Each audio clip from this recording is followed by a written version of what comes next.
Coucou tout le monde et bienvenue pour un petit point lecture parce qu'en fait j'ai eu un petit peu de mal à publier depuis le week-end dernier puisqu'on s'est pris un super typhon, internet ne marchait plus, enfin c'était un petit peu compliqué.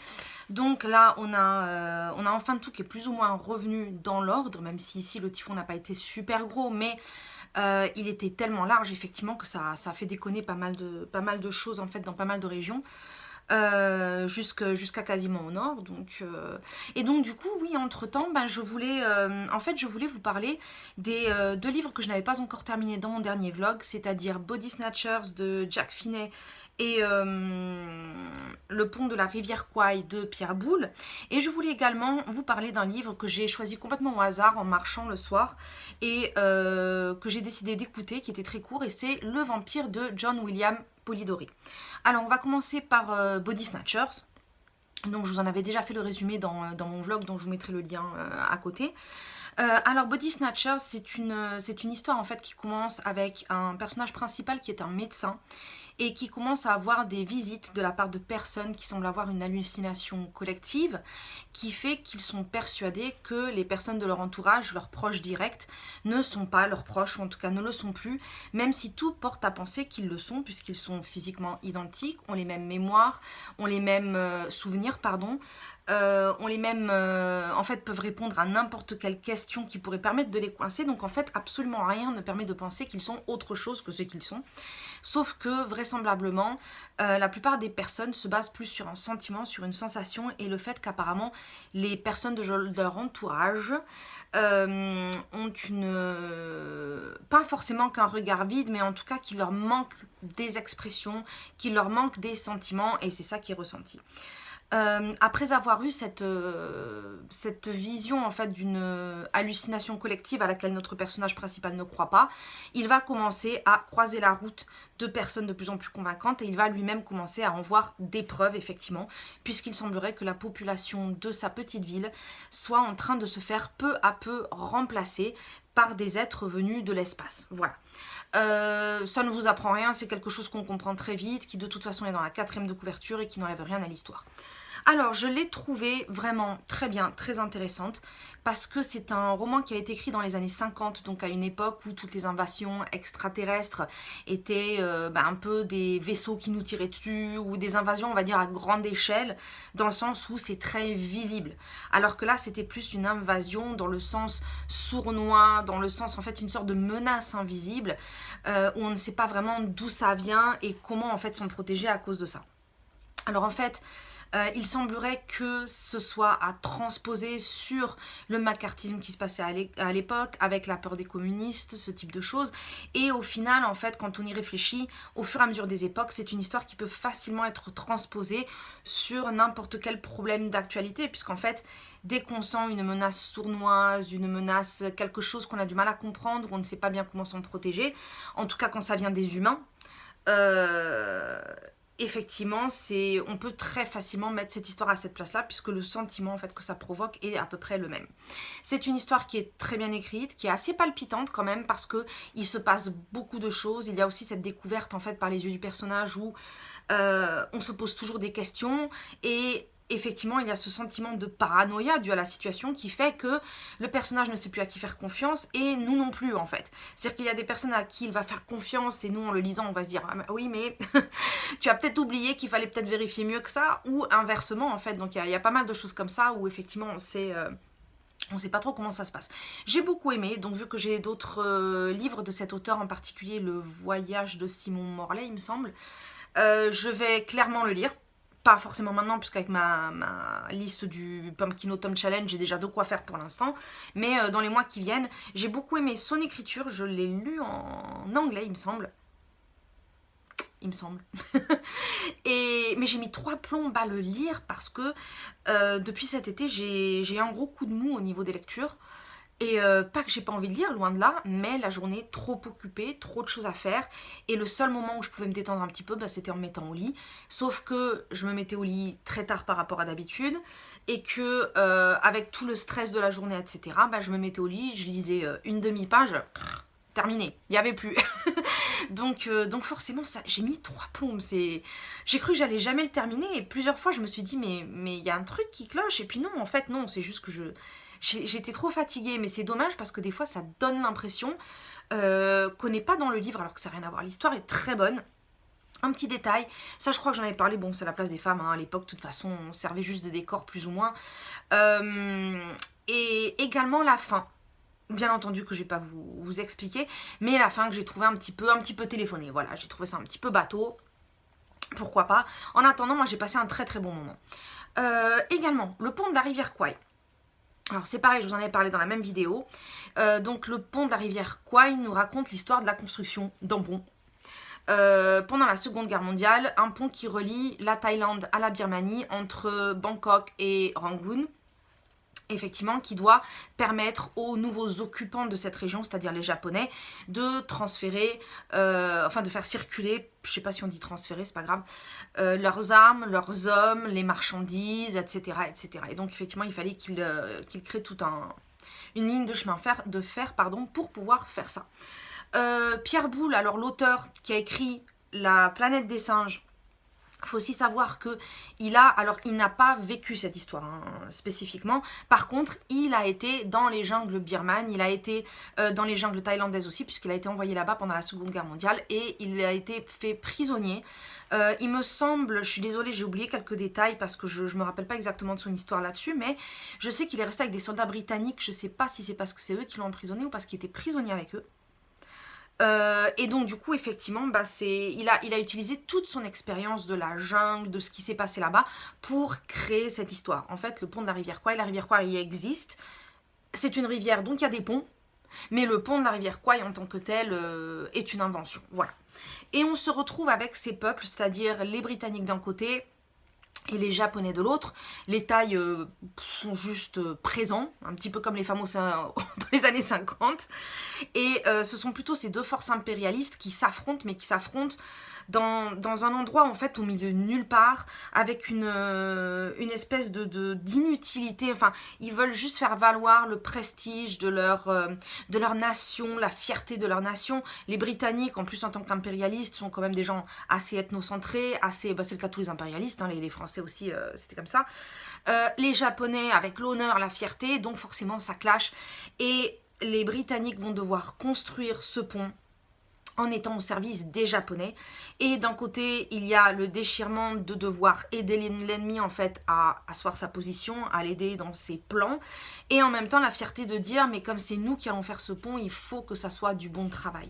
À côté de ça, effectivement, avec les Japonais qui n'acceptent pas de subir des ordres, même de personnes, d'ingénieurs en fait britanniques ou donc c'est toute cette histoire en fait vraiment de non-sens absolu qui est provoqué par la guerre, de personnes qui sont obligées de faire avec et avec des projets complètement absurdes qu'ils ne devraient pas avoir à faire, et bien entendu donc toutes les conséquences que ça a.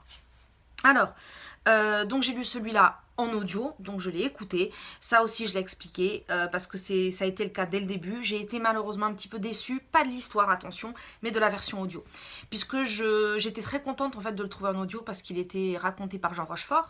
Le début est une interview de l'auteur, donc c'était super intéressant puisque justement il retranscrivait un petit peu ce qu'il a vécu et comment est-ce qu'il a créé cette histoire.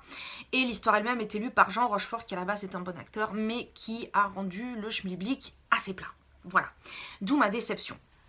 Alors, arrivé à la fin du livre, je maintiens en fait tout ce que j'ai dit, c'est-à-dire que déçue, oui, à cause de la lecture, sauf que je suis quelqu'un qui n'a aucun goût pour les livres de guerre. Après, comme tout, quand une histoire est bien racontée, ça peut être passionnant, mais en règle générale, c'est vraiment pas mon truc. Les constructions du type pont, je m'en fous un peu. À la limite, c'était des trucs de l'histoire du rail, tout ça, ça pourrait plus m'intéresser, mais alors juste la construction d'un pont, comment ça s'assemble et tout. Mais les descriptions de la jungle, de la tension, de l'absurdité des situations, de ces mentalités différentes en fait, parce que c'est plus ça qui est intéressant. Et de ce vers quoi ça mène, franchement, on a l'impression d'y être, c'est super intéressant. Et je vais dire, à la fin du livre, j'ai fini satisfaite, alors que la lecture a été, pour moi, pas très bonne. Voilà. Donc je pense que à partir du moment où quelqu'un a réussi à me convaincre que c'est une bonne histoire, à m'intéresser, parce que je voulais vraiment connaître la suite, moi je dis que c'est forcément du bon boulot. Malheureusement la version audio je pense est celle qui a fait baisser un petit peu mon opinion, mais je pense que si je l'avais lu en version papier j'aurais beaucoup plus aimé. Ce qui est étonnant justement vu le sujet, mais c'est très bien écrit, c'est très bien expliqué, et du coup bah écoutez, même si la thématique c'est pas votre truc, franchement c'est plus une étude psychologique provoquée par une situation. Voilà, la situation, le contexte c'est juste parce que c'est ce qui provoque ce type de complications, mais on est vraiment plus dans de la psychologie, je dirais pas de la torture psychologique, mais c'est vrai que les conditions, le contexte, etc. fait qu'il y a des pressions que l'on n'a pas dans la vie de tous les jours et qu'on peut comprendre plus ou moins de chaque point de vue, et en même temps qui pousse à faire des choses où, comme j'ai dit à la fin, c'est d'une absurdité sans nom. Voilà. Donc super intéressant, très étonnée. Et en fait, maintenant, arrivé à ce stade-là, je ne sais pas du tout ce que Pierre Boulle a écrit, mais je vais peut-être aller jeter un œil aussi. Alors, sinon, on va terminer avec Le Vampire de John William Polidori. Alors, celui-là, je l'ai aussi écouté en audio, parce que c'était en marchant, je voulais juste m'écouter un petit truc, je me suis dit, tiens, qu'est-ce que je vais faire? Je me suis dit, tiens, je vais écouter un livre qui est pas long. C'est une longue nouvelle, en fait, qui a été écrite. Pour ceux qui ne le savent pas, John William Polidori était ami avec Mary Shelley, son mari, et un quatrième larron dont je ne me rappelle pas tout de suite le nom, c'était pas William Blake, je crois que c'était quelqu'un d'autre. Bref, qui s'appréciaient beaucoup, qui ont passé des vacances ensemble et qui un soir autour d'un feu ont décidé de se raconter, d'inventer en fait des histoires pour se faire peur. C'est le moment où Mary Shelley est arrivé avec les premières idées de l'histoire de Frankenstein. Et ce soir-là, il y a également John William Polidori qui est venu avec son histoire appelée Le Vampire. Voilà. Donc c'est considéré comme un des textes fondateurs de la littérature horrifique, de la littérature de vampires. Donc c'est vraiment considéré comme un texte important, en tout cas pour la formation du mythe. Même s'il me semble qu'il vient après... Ah non, il vient en fait bien avant Dracula, pardon. Ben oui, parce que Mary Shelley, effectivement, c'est tout début 19e. Alors que Dracula, c'est à la fin, c'est dans les années 1880 ou 1890, si je dis pas de conneries. Voilà, alors que là, on est plus dans les années 1820, quelque chose comme ça. Voilà. Donc tout ça pour dire que du coup j'étais curieuse, d'autant plus que j'avais lu l'année dernière, il me semble, Carmilla de Sheridan Le Fanu, qui lui aussi est considéré comme un des textes fondateurs, d'autant plus que là c'était sur une attirance envers entre deux femmes, enfin pour l'époque c'était vraiment quelque chose d'assez révolutionnaire. Et celui-là par contre j'en ai lu pas mal d'opinions assez opposées, entre les gens qui trouvent que ça a beaucoup vieilli et d'autres qui considèrent qu'il faut lire parce que c'est fondateur, voilà. Donc je partais pas forcément sur une super opinion. Alors, entre partir sur une opinion comme ça et la version audio qui cette fois était géniale, parce que j'ai trouvé très bien lu, j'ai trouvé très bien raconté, presque, il y a un côté presque théâtral de l'histoire, et en plus ils ont rajouté des sons qui accompagnent ce qui se passe, un minimum de musique, et c'est vrai que du coup on est plongé dedans. Moi je sais que quand je marchais dehors, j'avais le truc dans les oreilles, j'ai fait plusieurs fois le tour du pâté de maison juste pour le terminer. Ça prend à peu près 1 heure, je vous mettrai le lien de toute façon parce que cette version est super bien. Alors, parlons de l'histoire quand même. Le vampire en fait nous raconte l'histoire d'un homme en fait assez taciturne, assez on va dire typiquement blafard, qui ne parle pas, mais qui se mélange toujours à la bonne société, qui arrive à attirer les femmes. Il y a un petit côté Dorian Gray hein, dans ce personnage là. Et un autre personnage plus jeune qui a un côté un peu rêveur, un petit peu qui s'imagine des héros partout, que les gens ont forcément des vies incroyables et qui veut se mêler à eux. Et un côté un petit peu poète, un petit peu fantaisiste comme ça. Bien entendu, il va être attiré par ce personnage-là. Et il va décider en fait de faire un voyage dans plusieurs pays européens pour découvrir des choses. Il est aussi... Ah, j'ai oublié, c'est un archéologue et historien. Comment j'ai pu oublier ce détail? Parce que justement, ils vont aller voyager entre autres en Italie, en Grèce, dans lequel ils vont vivre des aventures, puisqu'il va demander à cet homme de l'accompagner, cet homme qui accepte étrangement, alors que d'habitude il se mélangeait pas trop. Et il va leur arriver plusieurs aventures plutôt louches. Je vais éviter de trop vous en dire parce que c'est quand même pas très long, donc je vais quand même pas vous gâcher le plaisir, mais effectivement comment dire, à notre époque, avec déjà tout ce qui a été écrit, il y a des choses qu'on sent venir avec des gros sabots, hein. Mais ça n'enlève pas le plaisir de la lecture. J'ai trouvé que c'était très très agréable à suivre, très intriguant quand même, parce que essayer de comprendre la relation entre ces deux hommes, et puis surtout, où est-ce que ça allait nous mener, justement à cause de tout ce qu'on connaît déjà, de se dire, est-ce que ça va plutôt partir de ce côté-là, est-ce que ça va être une histoire où ça va être deux amants et l'un qui va trahir l'autre, ou est-ce que c'est vraiment juste un monstre qui veut se repaître, ou juste peut-être utiliser quelqu'un de la société, quelque chose comme ça. Donc c'est très intriguant. Voilà, donc ça j'ai trouvé déjà que c'est un aspect important, surtout pour un texte court et aussi ancien. J'ai vraiment pris beaucoup de plaisir, je me suis clairement régalée. Voilà, donc autant pour le pont de la rivière Kwai, j'ai l'impression que la version audio a un petit peu tassé mon impression. Pour celle-là, peut-être que par rapport à l'original, ça l'a rendu bien meilleur. C'est pour ça d'ailleurs que je vous mettrai le lien. Parce que si vous hésitez un petit peu sur ce genre d'histoire, moi je dis essayez celle-là, vous le mettez en fond pendant que vous faites le ménage et puis ça s'est torché en moins d'1 heure. Hein. En tout cas, personnellement, surtout si vous êtes intéressé par l'horreur, intéressé par la thématique des vampires ou intéressé par la littérature du 19e siècle, franchement lisez-le. Voilà, ça mange pas de pain, c'est super agréable. Et voilà, en fait, j'ai pas grand chose d'autre à dire, autre que non seulement c'était très bien, mais je suis aussi ravie de pouvoir avoir lu un autre texte fondateur justement de cette époque-là, qui a contribué en partie à toute l'imagerie de l'imaginaire, en fait, c'est ça que je devais avoir dans la tête. Mais oui, effectivement, qui a créé la littérature qu'on connaît par la suite. Voilà. Donc, bah écoutez, voilà, ce sera tout pour cette fois-ci. C'est un petit peu court, mais je voulais quand même conclure ces livres et puis donc rajouter cette lecture, puisqu'à la base, elle n'était même pas prévue dans le pumpkin ni rien. Je l'ai vraiment prise au hasard. Et écoutez, bah, j'essaierai de vous faire des petites vidéos prochainement, en espérant effectivement que les intempéries ne fassent pas encore merdouiller toute l'électronique. Mais, bon, non, là je suis en tenue de travail, donc ça se voit pas forcément. Et même si vous vous en foutez, mais c'est pas grave. La nuit dernière, la température a enfin baissé grâce au typhon. On est enfin en dessous des 30. J'ai dû dormir avec une couverture. En général, moi, il me faut des températures quand même assez basses pour sortir la couverture. Mais là, en fait, ça fait tellement longtemps que on n'est pas descendu en dessous des 38 pendant 3 mois non-stop. Ensuite, là, depuis 3 semaines, on descend pas en dessous des 30. Et là, on vient juste de passer en dessous. C'est royal. C'est royal. Voilà. Là, on a 24 ou 25. Et ouais, bon, on va sortir la petite laine même avec ça parce qu'on a plus l'habitude.